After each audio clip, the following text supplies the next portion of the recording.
ইসরায়েলকে নিয়ে চরম ক্ষোভ প্রকাশ করে শেষ পর্যন্ত পিছু হটলেন পাকিস্তানের প্রতিরক্ষা মন্ত্রী খাজা আসিফ। সামাজিক যোগাযোগ মাধ্যম এক্সে দেয়া এক পোস্টে তিনি ইসরায়েলকে মানবতার জন্য অভিশাপ এবং ক্যান্সার সদৃশ্য রাষ্ট্র বলে করা আক্রমণ করেছিলেন।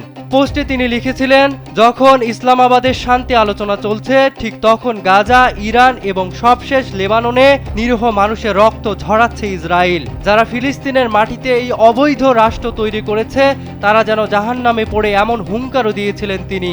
তবে তার এই সাহসী পোস্ট বেশিক্ষণ স্থায়ী হয়নি। খাজা আসিফের এমন মন্তব্যের পর ইসরায়েলি প্রধানমন্ত্রী বেনিয়ামিন নেতানিয়াহুর কার্যালয় থেকে স্যান্ডেলিনা সো, রূপচর্চায় আভিজাত্য, তীব্র প্রতিক্রিয়া জানানো হয়।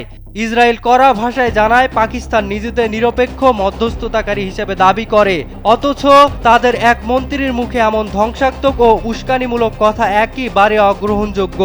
ইসরায়েলের এই কড়া ধমকের পরপরই ঘটে যায় নাটকীয় পরিবর্তন। কোনো ধরনের পূর্ব ঘোষণা বা ব্যাখ্যা ছাড়াই চুপি সারে নিজের ওই পোস্ট মুছে ফেলেন পাকিস্তানের প্রতিরক্ষা মন্ত্রী।